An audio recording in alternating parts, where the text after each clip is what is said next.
प्यारे श्रोताओं, आज हम आपको सुनाने वाले हैं सोमवार व्रत कथा।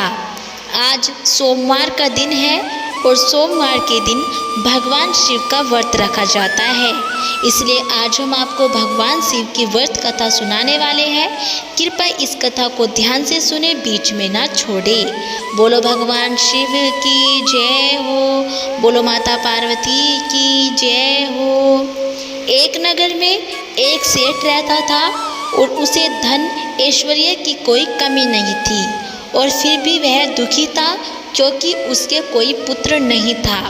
और पुत्र प्राप्ति के लिए वह प्रत्येक सोमवार को व्रत रखता था और पूरी श्रद्धा के साथ शिवालय में जाकर भगवान गौरीशंकर की पूजा करता था।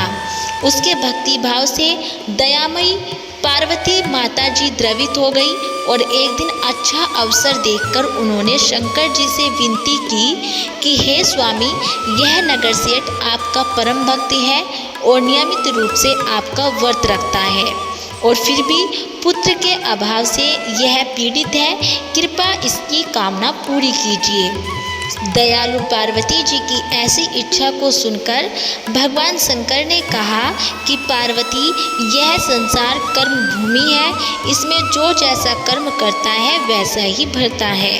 इस साहूकार के भाग्य में पुत्र सुख नहीं है। और शंकर के इनकार से माता पार्वती जी निराश हो गई और उन्होंने शंकर जी से तब तक आग्रह करना जारी रखा जब तक कि वे साहूकार को पुत्र सुख देने को तैयार नहीं हो गए।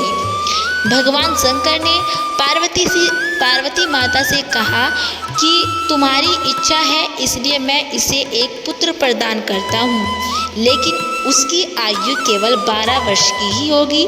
और संयोग से नगर सेठ गौरीशंकर संवाद सुन रहा था और समय आने पर नगर सेठ को सर्व सुख संपन्न पुत्र रत्न की प्राप्ति हुई और सब और खुशियां मनाई गई। नगर सेठ को बधाइयां दी गई, लेकिन नगर सेठ की उदासी में कोई कमी नहीं आई, क्योंकि वह जानता था कि यह पुत्र केवल 12 वर्ष के लिए प्राप्त हुआ है और उसके बाद काल इसे मुझसे छीन लेगा।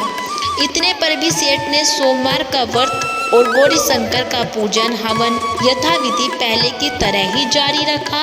और जब उसका पुत्र 11 वर्ष का हो गया तो वह पूर्ण युवा जैसा लगने लगा, और फलतः सभी चाहने लगे कि उसका विवाह कर दिया जाए, और नगर सेठानी का भी यही आग्रह था।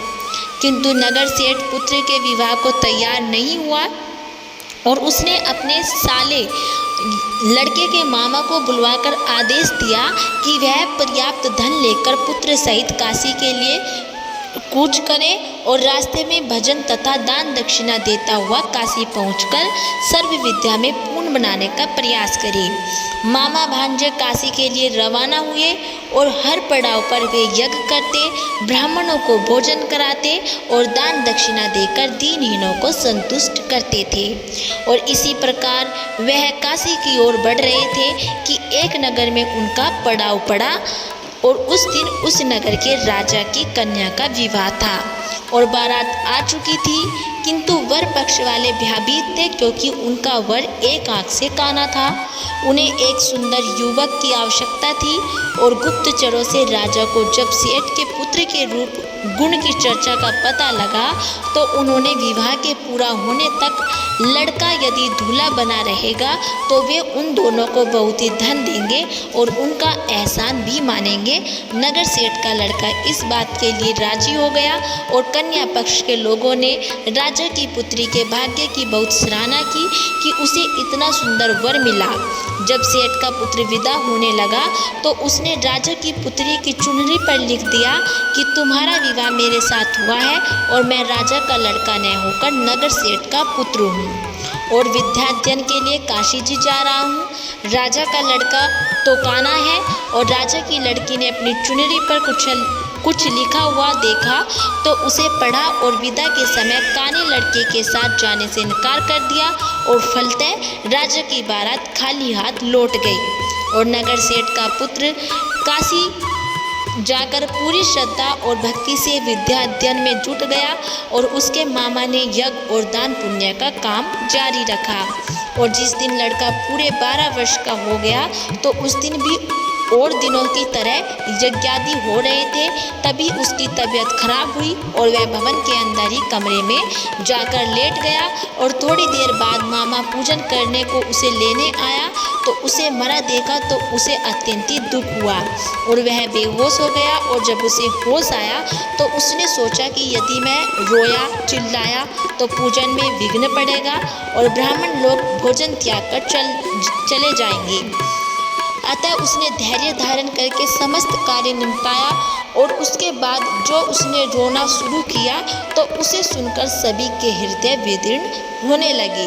सौभाग्य से उसी समय उसी रास्ते से गौरी शंकर जी जा रहे थे और गौरी माता के कानों में वह करुणा क्रंदन पहुंचा तो उनका वात्सल्य से पूर्ण हृदय करुणा से भर गया।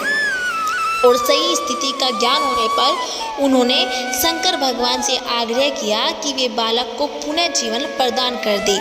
शंकर भगवान को पार्वती जी की प्रार्थना स्वीकार करनी पड़ी और नगर सेठ का इकलौता लाल पुनः जीवित हो गया और शिक्षा समाप्त हो चुकी थी। और मामा भांजे दोनों वापस अपने नगर के लिए रवाना हुए और रास्ते में पहले की तरह दान दक्षिणा देते हुए उसी नगर में पहुंचे जहां राजा की कन्या के साथ लड़के का विवाह हुआ था।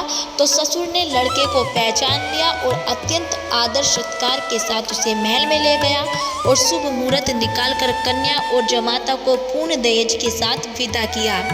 नगर सेठ का लड़का पत्नी के साथ जब अपने घर पहुंचा तो पिता को यकीन नहीं हुआ और लड़के के माता पिता अपनी हवेली की छत पर चढ़े बैठे थे।